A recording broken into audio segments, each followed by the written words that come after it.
Welcome, people. I salute you.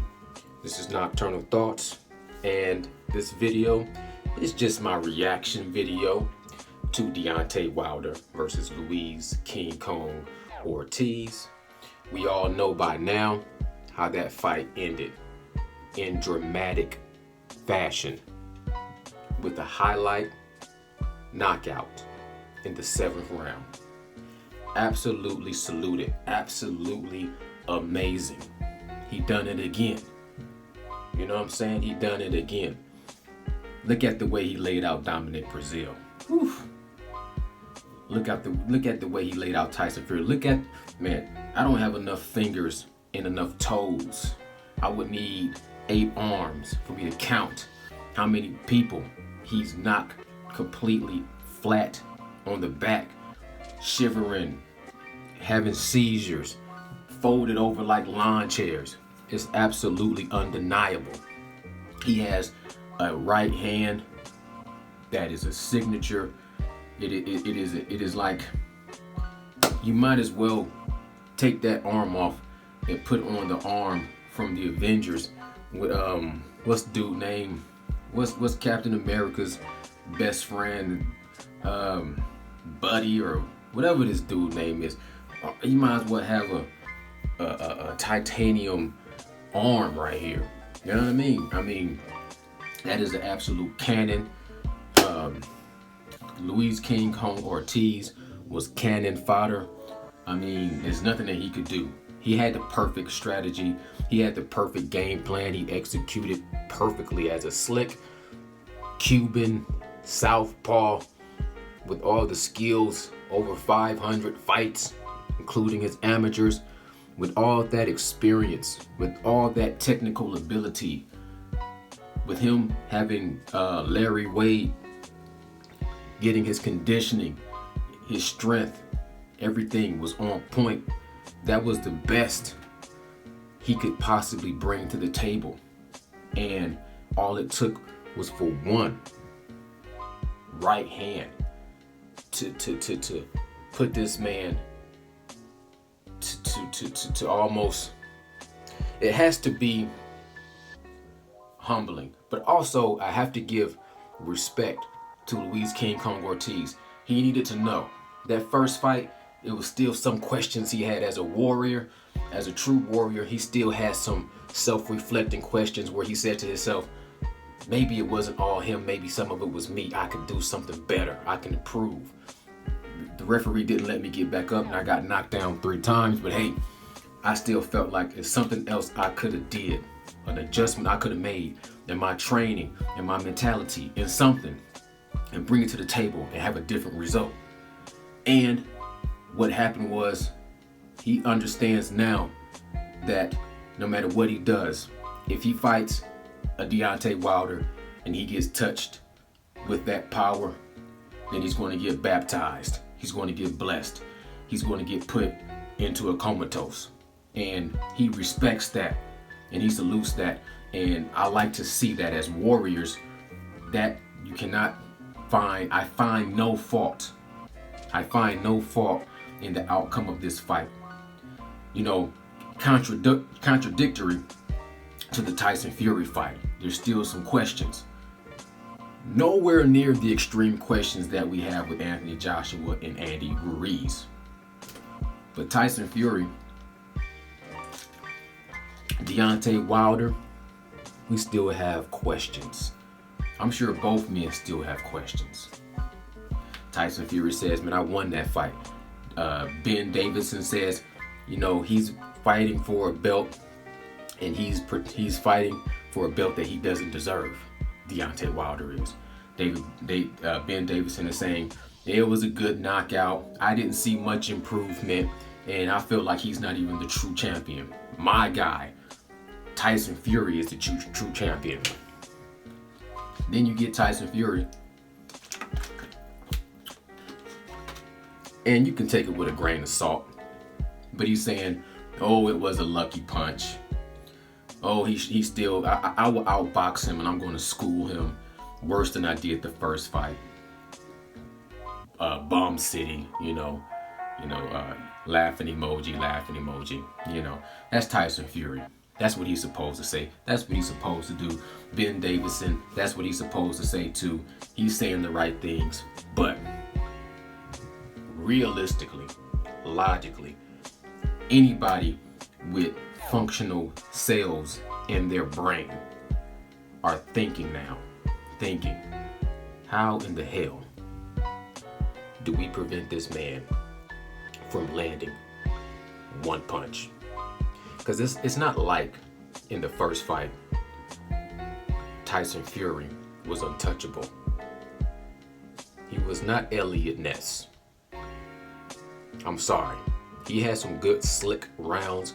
He's very herky and jerky, 6'9", 260 pounds or 235 pounds, whatever. I mean, that is a big dude. Now look at Tyson Fury's, his hands, his phalanges look like the alien that gets on your face to put the aliens inside your belly.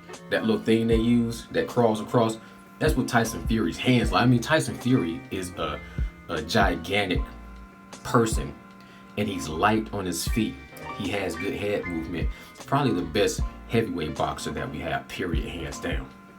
As far as just being a natural, big, slick guy. He's not robotic like Anthony Joshua. He's not one-dimensional, straight up and down like Anthony Joshua. Maybe Andy Ruiz is a boxer that I see has the ability to dip and dive and be fast with his hands. He might be a new beast. We'll see with this fight between him and Anthony Joshua. I might have to put Andy Ruiz on a whole nother level in my mind. I've only watched him fight Joseph Parker and a few other of his older fights to where I can see it, but I don't see it being at the elite level based off of just him beating Anthony Joshua. Not yet, but I'm not knocking that. I'm saying that Tyson Fury is a heavyweight boxer like none other, but he doesn't have power. And he really doesn't have the chin to be in the ring with the Deontay Wilder. I mean, don't get me wrong. He took a shot and he got back up in the 12th round.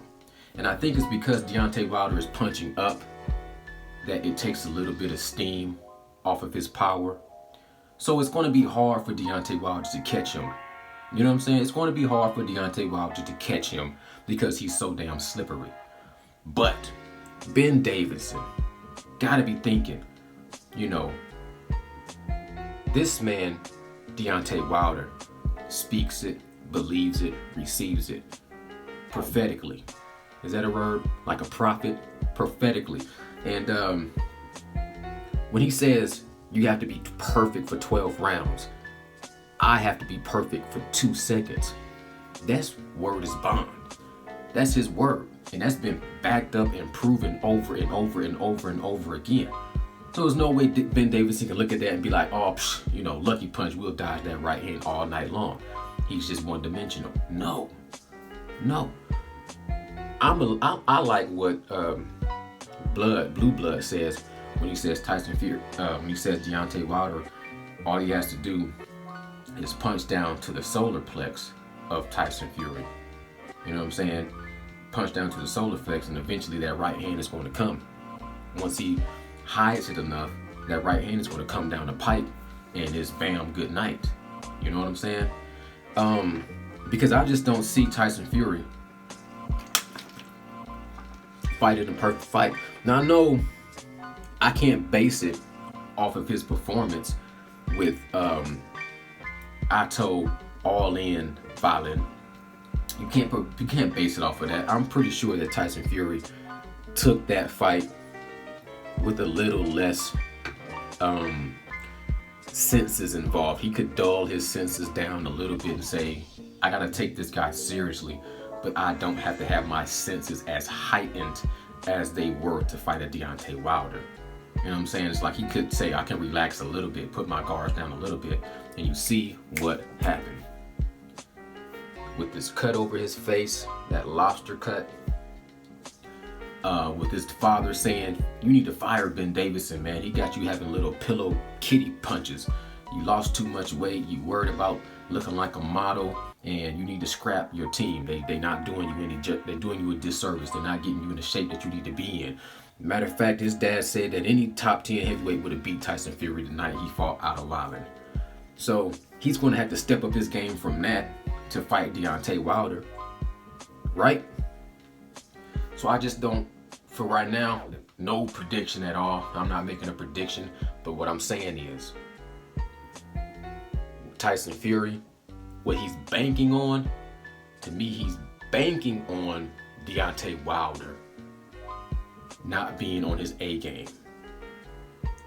And he's banking on Deontay Wilder coming in with the exact same game plan, being a little bit wild and not as patient, and performing the same fight he fought the first fight, where Tyson Fury was able to get inside of his head mentally, take him off of his game, take him off of his square. And the thing is, Deontay Wilder still was able to get on his game enough to knock this man down 2 times. So imagine if Deontay Wilder is 100% on his game. And imagine Tyson Fury coming off the momentum of his performance out of Ireland, where he was hurt, where he barely made it through that fight. It was a close fight. He put in damage, but he couldn't even put him away. I'm just saying, there's some questions, and I can't wait to get the answers. This is going to be the best fight. I get this fight, the promotion leading up to this fight, the drama leading up to this fight is going to be bar none spectacular. The hype of this fight is going to be great. It's what Deontay Wilder's career really needs, is to have that yin yang combination. They both talk, and they both want to talk so much. They're going to talk so much for this rematch. Tyson Fury's going to be saying, you couldn't beat me, you dozer. You couldn't knock me down. I got back up, and I came back with a vengeance, and I beat you the last 12. He's going to talk so much, and it's going to have a little bit of truth to it. He's not going to just be pulling shit out of his ass that's not going to have any kind of truth. He's going to be saying things that have some validity to it. But Deontay Wilder's also going to be speaking his truth. And his truth is completely undeniable. You was on the canvas twice. Whether or not you agree with the referee, you was laying down looking up to the heavens. And you cannot deny that. Period, point blank. There's no way you can explain that away.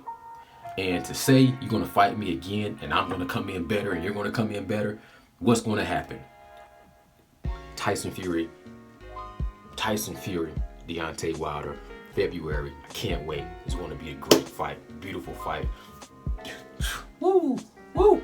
It's going to be a good fight.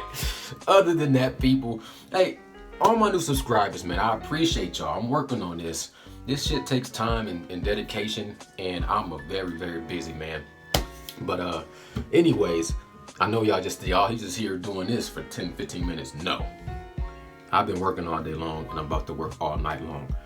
Straight like that. We gotta hustle, we gotta grind, and that's just life. If we want to make any kind of success out of our life, we have to be hustlers. We can't have excuses. We can't sit around and hope things just come to us and fall on our lap.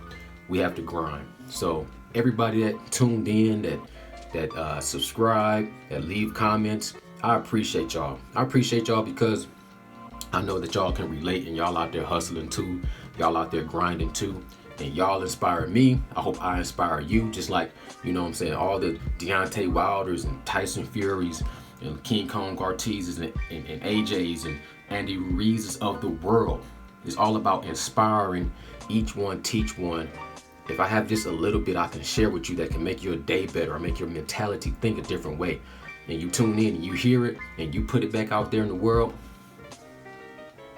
I salute you.